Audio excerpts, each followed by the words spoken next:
you get on Gucci's label, there's only a few ways you're going to turn out. A lot of people was just like, yo, listen, sign up here is like basically putting your name on the wait list for the morgue or jail. Police and prosecutors say Pooh Shiesty was part of the group that ended up in this parking lot that October afternoon where the shots flew. Rapper Terrell Davis, who goes by the name Rollo, faced a federal judge today. He and 9 other defendants are accused of moving nearly $2 million worth of marijuana. A bloody weekend in New York City as gun violence erupted on city streets. Police responded to over a dozen shootings, including the murder of a 17-year-old boy. Sabila Kwame Brown, more commonly known by his stage name as Fujiano, week to face federal weapons charges. Wesley Lewis, known by his rapper name Hot Boy West, was arrested in February of 2020 after he tried to run the mother of his children off the road with 2 of his children in the car. How many crimes, deaths, and arrests can happen around one person before the unfortunate coincidences start to look more like a pattern? Rap legend Gucci Mane has been in the spotlight since the early 2000s. Still, Gucci was able to become one of the most influential figures in hip-hop with his label 1017, formerly known as 1017 Eskimo, 1017 Brick Squad, or even So Icy ENT, helping so many careers of some of the biggest rappers. But after rebuilding his most recent iteration of 1017, it seems one by one, each of the artists for different reasons seem to be getting off the label, leaving many to feel that signing the 1017 is more of a curse than a blessing. And some are even alleging that Gucci may be in a record label business to collect insurance money on the artists that he signs, while others blame the artists that are signed themselves, who are unable to leave their connection to the streets even after being signed. So many promising careers ended after signing on that dotted line. So we're going to take a long look at the history of Gucci's label and the artist, and maybe we can come to an answer to see if all of this is just a coincidence or if 1017 is cursed. Roderick Davis, aka Gucci Mane, was born in Alabama but grew up in Zone 6 in Atlanta, Georgia. A lot of people think he got his name from the fashion brand, but it actually was a family name that was passed down through multiple generations. He grew his acclaim flooding the streets with mixtapes during the golden era of rap in the early 2000s under his first independent label, So Icy ENT, which is under Mazay ENT, sparking a couple trends with his trap music style, also igniting a wave of independent music, helping pave the way for many of the platforms that we see today, and some that are no longer here, like Dat Piff. He collabed with a lot of artists and started even signing some, but it seemed like a lot of the artists that he touched would end up making some sort of name for themselves in the music game. Artists like Young Thug, Waka Flocka, OJ the Juice Man, and many really using his ear for music to acquire some of the biggest acts in hip-hop way before they would actually blow up. Even helped sparking a career of one of the biggest rap groups of all time, the Migos. But with that success, a lot of these artists had their own troubles at some point too. R.I.P. to Takeoff. Gucci was known in the streets and became a real prominent figure in the A.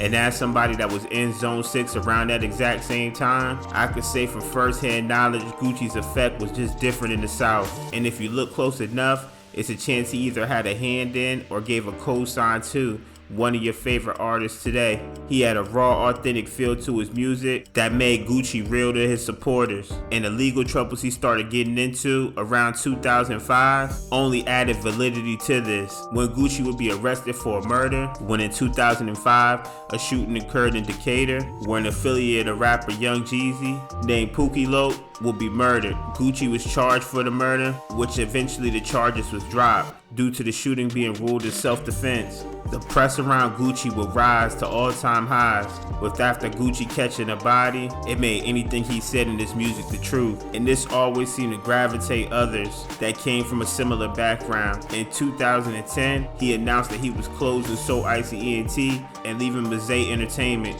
due to some business concerns with Deborah Acne. Keep that name in mind. It'll definitely come back up later in the video. He would then start his own label, 1017 Brick Squad. But while he was still signed to Mazay, he had signed 2 artists, Waka and OJ, as his first signees, followed by other signings like Slim Duncan. The well-publicized beef and split with him and Waka and the arrest of OJ cost Gucci his first artist, with OJ the Juice Man being arrested for possession of coke with an intent to distribute, which then later he ended up violating his probation. Also, it would be hard for Gucci to head his own label due to a string of his own legal issues that cost him his freedom and put his other artists like Young Thug left to pick up their careers as not to flame out. In December of 2011, while preparing for a music video, Slim Duncan was shot and killed while arguing with another person later identified as Young Vito, who was another ATL rapper. During all of these events, Gucci was in and out of jail himself after violating his probation, getting him locked up for another year, and then again for another 6 months. Unfortunately, he would run into issues with his longtime label mate Waka as well, and his mother, Deborah Atney, who was his former manager. Quickly, the beef really stemmed from Gucci saying that he dropped Waka, who in response, Waka would deny, saying he was a part owner. Waka would then diss Gucci at the Dipset reunion in 2013, confirming the split. It's a Louis, ran up on my bus, got burned, now he trying to sue me. That nigga Gucci, that nigga Boosie. Then Waka would break off from 1017 Brick Squad and start Brick Squad Mafia, a label run by Mac Drama, where a lot of the former members of 1017 Brick Squad went after the divide. Gucci would go on to say fuck Brick Squad and accuse Deborah of stealing money from Slim Duncan, with others accusing Gucci of paying for Young Vito's lawyer fees. The same Young Vito that was acquitted for the murder of Slim Duncan, but was given a 25-year sentence for aggravated assault, leaving whatever was left of 1017 Brick Squad to burn and crumble into ashes. Gucci was now on a downward spiral and addicted to lean, and unfortunately, it would culminate with him getting arrested again for violating his probation after getting caught with a firearm as a felon, getting sent to jail, not getting out until 2016. Being locked up left Gucci with nothing but time to change his ways, getting him away from the things that were slowly killing him and helping him become a new person. As a matter of fact, he came out so new that a lot of people online thought it wasn't Gucci at all, but a clone. But regardless, first day out, Gucci came home to his girl and started getting healthy, enjoying life, and even starting a family. But his hunger to bring together more artists under his wing was rumbling, and he created his new label, 1017 Eskimo, in partnership with Alamo and Empire for distribution, restarting the cycle, signing his first artists, Lil Wop, Asian Doll, and Hood Rich Pablo Juan, eventually rebranding to 1017 Global Music in 2020, which brings us to the most recent version of 1017, when Gucci would announce to the world his version of the Hood Avengers, who all had their own motion with their music. Asia Doll ended up airing her displeasure out with the label online and requesting from Gucci to be dropped, and he did just that.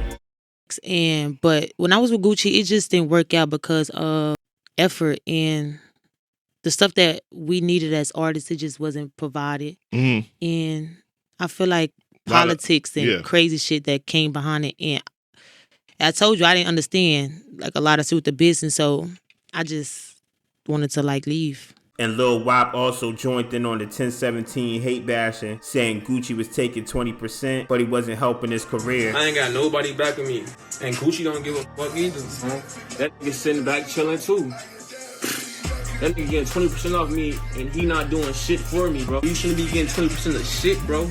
Wop would fall back for a while before eventually blowing up after he came out on his OnlyFans saying that he was transitioning to a girl. It ended up helping his career out, it seems. Gucci, aggravated from his losses but eager to bounce back, would later say that he was washing his hands and he was done. He took a $4 million loss, but he was going to build himself back even stronger. And then, just like the comic books, Gucci put out a call to get more artists and then assembled a roster of rappers from the streets, hungry for a chance in the game. And they took the opportunity and started making noise. That brings us to the most current version of 1017. We got Pooh Shiesty, Big Scar, K Sade, Enchanting, Big Walk Dog, Road Boy, Fujiano, Hot Boy West, and Big Fizzle. Gucci now had his new team, and with their hunger, talent, and authenticity, it didn't take long for each member to start blowing up. And within 6 months, Gucci went from an empty roster to one full of artists that had next,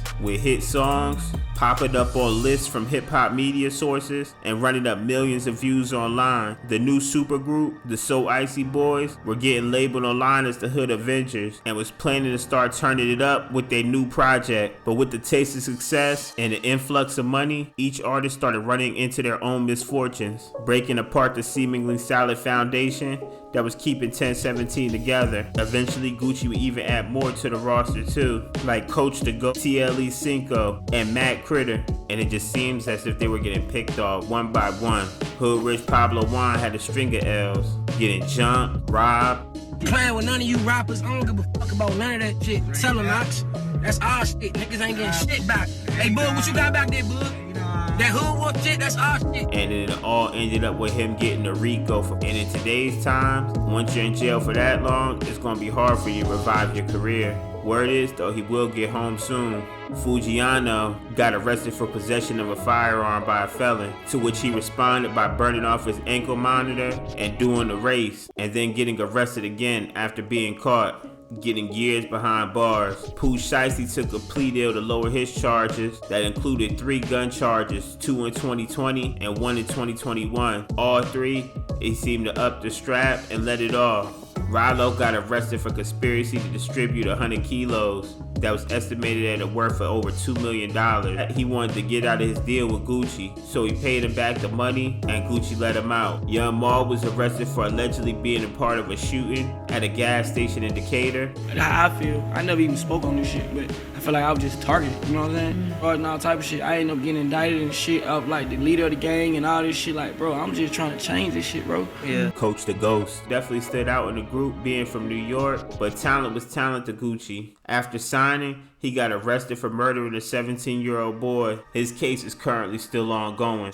You think this fame is gonna stop me from catching a body? You wish. Gucci again put out a call to bring in some more artists, as it seems as if the roster was shrinking, only having a few artists left. That's when Gucci would bring in Matt Critter and Baby Racks, but end up dropping Baby Racks in what has to be the fastest record deal ever. But who knows, that could have been for the best, looking at this track record. But the misfortunes would seem to continue, when artist Road Boy would also get into some legal issues. This all ended with him going on a run after being arrested for burglary, causing a pursuit where he was sniffed out by dogs trying to hide in the bed of a truck. With this crazy police footage circling around online, I guess Hot Boy West picked the perfect name for himself, because apparently he was hot-headed.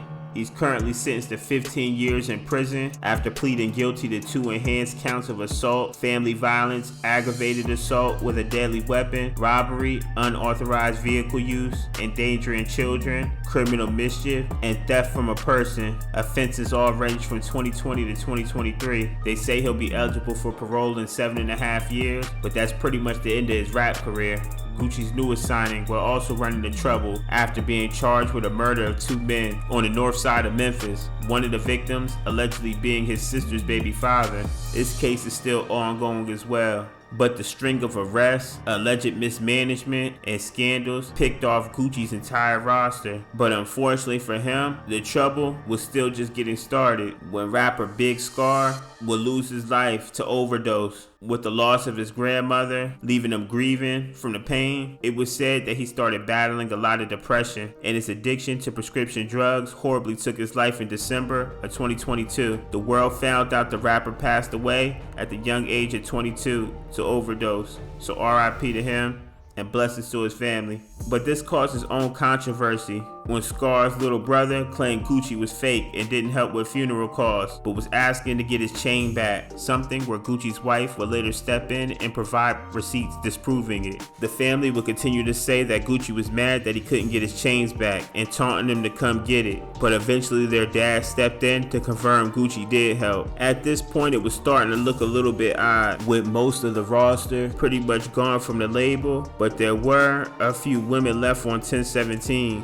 who would be up to them to put the label on their back from this point on. K-Sade was kicked from the label, and she blamed Atlantic and their artist development for being jealous of her. But Gucci wiped clean all signs of her from the label and on their music videos online. Unfortunately, Enchanting has just passed recently after her life support was pulled. She suffered from serious withdrawal and drug overdose from prescription drugs. A rep from her management team said that she came to the house to get clean and spent 4 days there before going to the hospital. I feel like at some point you have to just be like realistic. It's a big risk. Like you could take one pill and literally die, like immediately. Like it's really not worth it at the end of the day. So after her passing, it's left people speculating on this long string of coincidences, some calling it the Pookie Loc curse. And seeing as Gucci's career literally jump-started after beating that case, I could understand why they would feel that way, while others are claiming that Gucci is collecting insurance money on these artists, claims that have some evidence to them. Even Big Scar's sister mentioned she thought that Gucci had a policy on her brother. But even more than that is the connection to Empire Records, who Gucci's newest version of 1017 is under. Empire Records has a, let's say, interesting list of rappers who have passed away as well after signing, sparking eerily similar accusations online, and all of those rappers dying within 4 years apart from each other and all being shot, besides Drakeo, who was stabbed, only adding fuel to the conspiracies floating around online. But Gucci wouldn't help any of this speculation, with him starting another label, the So Icy Millionaires, with him signing a few more artists and then putting out a call for more, offering up $1 million for his next superstar that at this point kind of looked a little eerie. That's $1 million right there. That's what I'm willing to invest in my next superstar, because I'm starting a whole new label, fresh, So Icy Millionaires. So I got $1 million for my next female superstar. I got $1 million for my next male superstar. Who wanna join the So Icy Millionaires? Hit my DM right now. Gucci's wife has responded to the backlash, claiming that Gucci is just giving others a chance, but even I have to admit that it is a little too many coincidences. So is it a curse, insurance scam, or just people from the hood that couldn't make the changes needed to better their own lives? Well, I personally think it's a mix of all of the above, with the added elements of taking advantage of young aspiring rappers that don't know much about the industry. Once they blow up and have more leverage, these labels cut their losses before they can actually lose. Of course, this is all allegedly. I'm just a guy that pulls together info that's publicly found. But what do you think? Let me know down in the comment section. Hit that like button if you like the video, and sub up if you haven't already. Like always, this your boy Stone Astro, and we out of here, man. So go ahead and drop that outro.